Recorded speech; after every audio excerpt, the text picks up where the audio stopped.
went to Russia 3 times to look at buying a refurbished ICBM. I can tell you it was very weird going there in late 2001, 2002, going to the Russian rocket forces and saying, I'd like to buy 2 of your biggest rockets, but you can keep the nuke. What is the most useful thing that what could I say that could actually be helpful or useful to you in the future? I thought I'd perhaps tell the story of how I sort of came to be here. How did some of these things happen? And maybe there's some lessons there, because I often find myself wondering, how did this happen? When I was young, I didn't really know what I was going to do when I got older. People kept asking me, but then eventually I thought that the idea of inventing things would be really cool. And the reason I thought that was because I read a quote from Arthur C. Clarke, which said that a sufficiently advanced technology is indistinguishable from magic, and that's really true.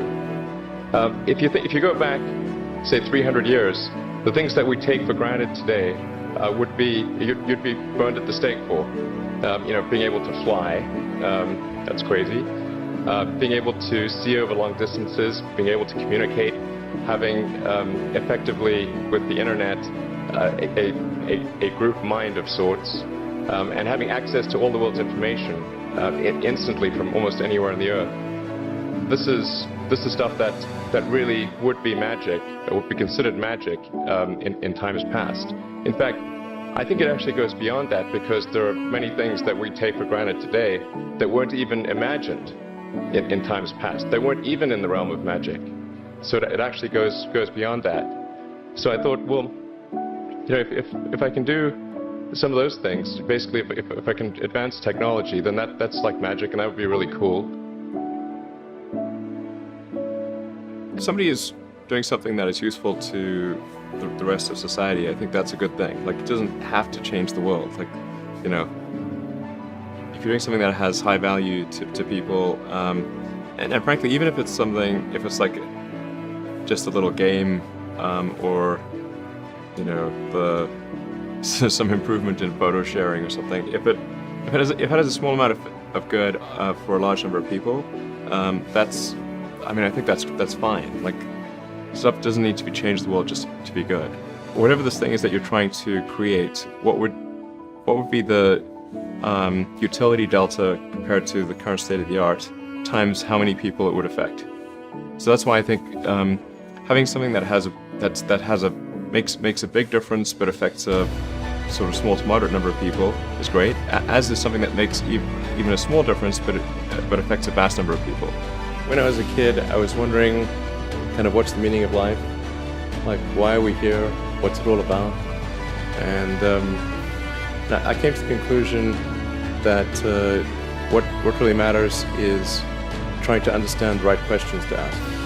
And the more that we can increase the scope and scale of human consciousness, the better we are able to ask these questions. If you consider 2 futures, one where we are forever confined to Earth until eventually something terrible happens, or another future where we are out there on many planets, maybe even going beyond the solar system, I think that second version is incredibly exciting and inspiring, and there need to be reasons to get up in the morning. Life can't just be about solving problems. Otherwise, what's the point? There's got to be things that people find inspiring and make life worth living. I studied physics and business because I figured in order to do a lot of these things, you need to know how the universe works, and you need to know how the economy works.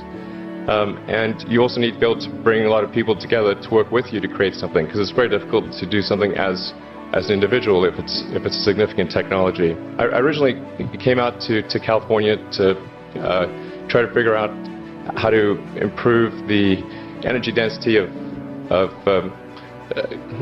electric vehicles, basically to try to figure out if there was an advanced capacitor that could serve as an alternative to batteries. And that was in '95, and that's also when the internet started to happen.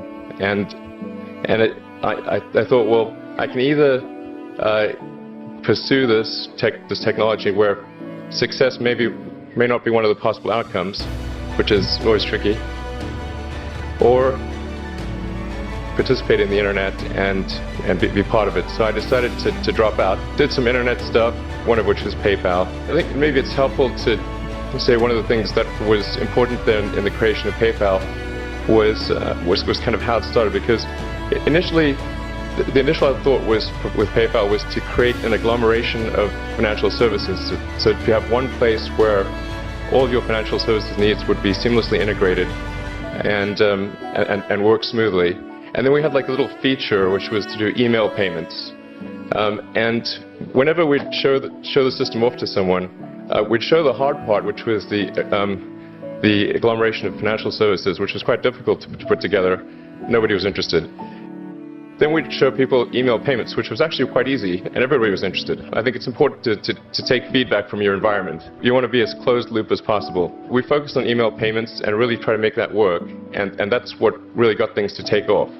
But if we hadn't responded to what people said, then we probably would not have been successful. So it's important to look for things like that and focus on them when you see them, and correct your prior assumptions. Going from PayPal, I thought, well, what are some of the other problems that are likely to most affect the future of humanity? It really wasn't from the perspective of what's the rank-ordered best way to make money, which is okay, but it was really what I think is going to most affect the future of humanity. So I think the biggest terrestrial problem we've got is sustainable energy, both the production and consumption of energy in a sustainable manner. If we don't solve that this century, we're in deep trouble. And then the other one being the extension of life beyond Earth to make life multiplanetary. So that's the basis for the latter is the basis for SpaceX, and the former is the basis for Tesla and Solar City. When I started SpaceX, initially I thought that, well, there's no way one could possibly start a rocket company. I wasn't that crazy. But then I thought, well, what is a way to increase NASA's budget? That was actually my initial goal. So I thought, well, if we can do a low-cost mission to Mars, something called Mars Oasis, which would land seeds with seeds in dehydrated nutrient gel, and you hydrate them upon landing, and then you'd have this great sort of money shot of green plants on a red background. And I thought, well, that would get people really excited, and therefore increase NASA's budget. So obviously the financial outcome from such a mission would probably be zero. I gave basically both SpaceX and Tesla from the beginning a probability of less than 10% of likely to succeed. We almost did die at SpaceX, actually. So I budgeted for 3 flights. I mean, technically, I did have a plan where I had the money from PayPal. I had like about 180 million from PayPal. And I thought, I'll allocate half of that to SpaceX and Tesla and Solar City, and that should be fine. I'll have 90 million, like just lots, But then what happened is things cost more and took longer than I thought. So I had a choice of either put the rest of the money in or the companies are going to die. So I ended up putting all the money in and borrowing money for rent from friends. I went to Russia 3 times to look at buying a refurbished ICBM. I can tell you it was very weird going there in late 2001, 2002, going to the Russian rocket forces and saying, I'd like to buy 2 of your biggest rockets, but you can keep the nuke. They thought I was crazy, but I did have money. After making several trips to Russia, I came to the conclusion that actually my initial impression was wrong about because my initial thought was, well, that there's not enough will to explore and expand beyond Earth and have a Mars base and that kind of thing. But I came to the conclusion that was wrong. In fact, there's plenty of will, particularly in the United States, because the United States is a nation of explorers, of people who came here from other parts of the world. I think the United States is really a distillation of the spirit of human exploration. So after my 3rd trip, I said, okay, well, what we really need to do here is try to solve the space transport problem, and started SpaceX. This was against the advice of pretty much everyone I talked to. One friend made me sit down and watch a bunch of videos of rockets blowing up. Let me tell you, he wasn't far wrong. It was tough going there in the beginning because I'd never built anything physical. I mean, I'd built like little model rockets as a kid and that kind of thing, but I'd never had a company that built anything physical. So I had to kind of figure out how to do all these things and bring together the right team of people. We did all that and then failed 3 times. It was tough going. Because the thing about a rocket is that the passing grade is 100%. You don't get to actually test the rocket in the real environment that it's going to be in. So I think the best analogy for rocket engineering is like if you want to create a really complicated bit of software, you can't run the software as an integrated whole, and you can't run it on the computer it's intended to run on.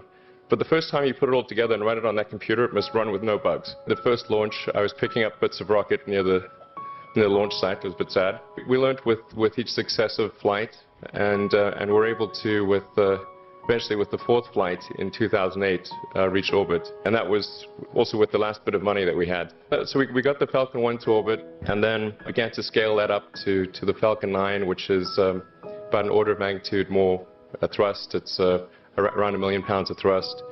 And we managed to get that to orbit, and then developed Dragon spacecraft, which recently was able to dock and return to Earth from the space station. It's a huge relief. Still can't quite believe it actually happened. But there's a lot more that must happen beyond this in order for humanity to become a spacefaring civilization, ultimately a multi-planet species.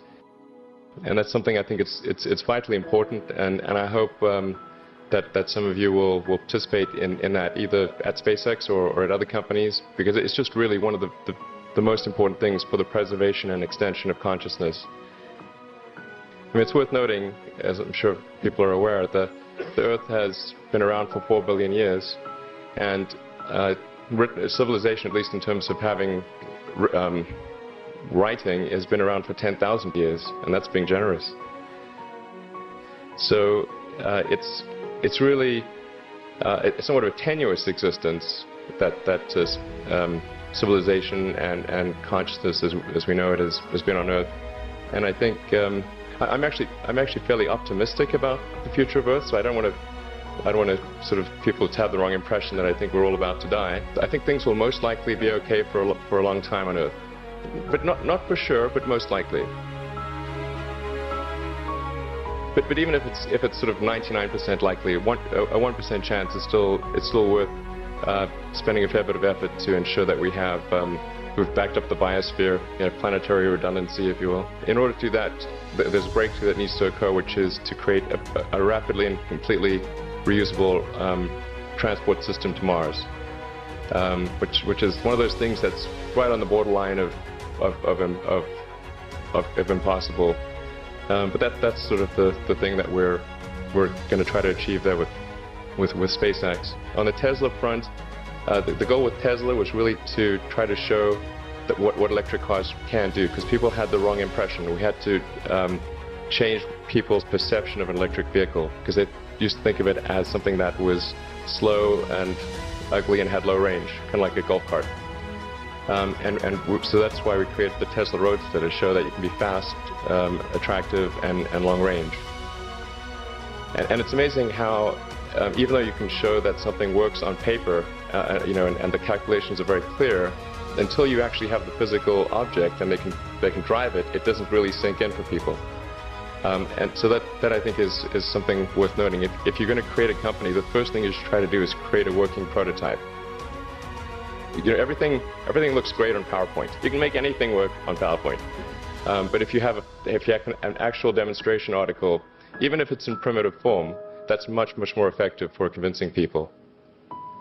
So we made the Tesla Roadster, and now we're coming out soon with the Model S, which is a 4-door sedan. Because after we made the Tesla Roadster, people said, "Oh, sure. We always knew you could make a car like that. It's an expensive car, and it's low volume, and it's small, and all that. But you couldn't make a real car." Like, okay, fine, we got to make that too. But I think the overarching point I want to make is that you guys are the magicians of the 21st century. Don't let anything hold you back. Imagination is the limit, and go out there and create some magic.